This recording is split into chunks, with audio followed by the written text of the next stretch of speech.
Mr. Mayo, let me ask you a question.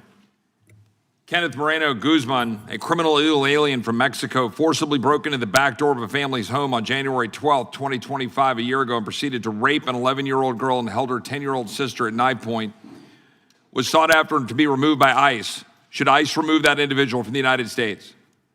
I mean, first off, I want to say that's tragic. It's horrific. Yes or no? Should ICE carry out its function to remove that individual from the United States and get him to law enforcement for prosecution? Every victim deserves justice. Chip Roy just exposed the biggest problem in today's immigration debate. Politicians and activists struggle to give straight answers when it comes to protecting American citizens. What stood out to me wasn't just the confrontation itself, but how Roy kept forcing the discussion back to one issue: public safety. While others tried to pivot into broader political talking points, he stayed focused on accountability and enforcement. Then the hearing took an even bigger turn when the conversation shifted to free speech and religious freedom in Europe.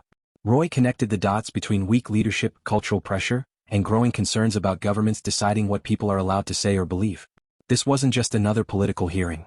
It was a warning about what happens when leaders stop putting citizens first. If you support secure borders, free speech, and common-sense leadership, hit subscribe because these are the stories the mainstream media keeps downplaying. Hector Balderas Healer, a criminal alien from Mexico, was arrested for a felony hit and run that killed an 11-year-old boy on Thanksgiving morning.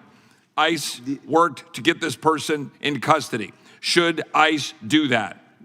What I'm talking about is not normal law enforcement. Should I want to ICE be really remove, clear about that. yes or no? Should ICE remove these individuals who are a danger to the American people? Yes or no? I'm here to speak yes about or what no, is happening. should ICE carry out its function in law enforcement to remove these people who are killing Americans? Yes or no?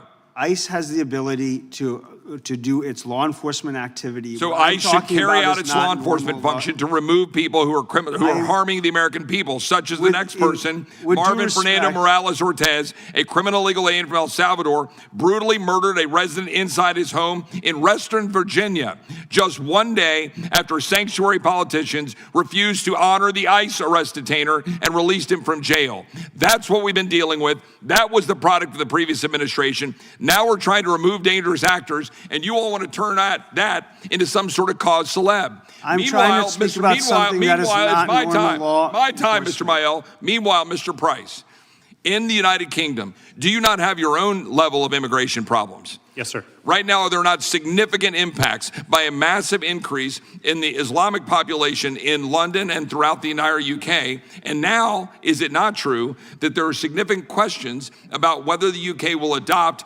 anti-Muslim hate speech provisions? For example, a draft definition that says anti-Muslim hostility is engaging in or encouraging criminal acts, including acts of violence, vandalism. But here's the key part. That is harassment, intimidation, which is directed at Muslims or those perceived to be Muslim because of their religion, ethnicity. Also, the prejudicial stereotyping and racialization of Muslims. Is that kind of language not also going to interfere with free speech? It's very serious. We have a client who was arrested for preaching the gospel, and on the arrest, one of the arresting officers said you shouldn't be saying those kind of things during Ramadan. So there is a direct connection to dealing with immigration policy and what we're dealing with from a First Amendment standpoint. Now, I want to direct some questions to Dr. Rosnan. First of all, thank you. Thank you for standing up. Thank you for standing up in the face of the tyrannical interference with your ability to carry out your faith and speak freely about it. As you know, a number of us have been watching this very closely, and we are proud of what you've been doing to send a message around the globe. Let me ask you just a couple of quick questions. Is it correct that the alleged crimes against you, that were charged against you, consisted solely of, as you described before, a Bible verse posted on social media, comments during a radio debate, and a religious pamphlet published years earlier? No, I don't think that it is right, because I have not insulted anyone. My speech has been peaceful. And at no point did you call for violence, coercion, or unlawful conduct? No. I have told all the time that all people are equal, and we all are sinners, and we all are in need of grace. So I do not insult any minority. Is it true that prosecutors reportedly compared portions of the Bible to extremist literature when they were going after you? Yes, the prosecutor filed up charges because of my Twitter update, where the main focus was on the Bible verses. And is the prosecution reportedly offered you a deal to recant your statements in exchange for avoiding prosecution. Is that accurate? Already in the police investigation, the police gave me 2 weeks' time to take away my writings, and I said that I will stand up before these teachings. And my final point is the trial court unanimously acquitted you, correct?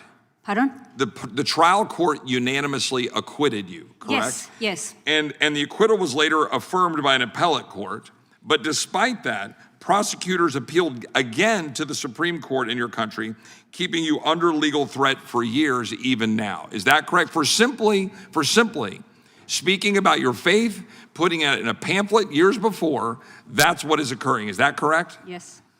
Well, we thank you for that. I would like to insert into the record, Mr. Chairman, a letter that I signed and sent to MP Rosnan and some others dated May 21st, 2024 on this point. Objection. I wrote an op-ed called The War on Religious Freedom. We must stand up for Finnish Christians facing trial for their faith, in which we described this, that I jointly authored with Tony Perkins.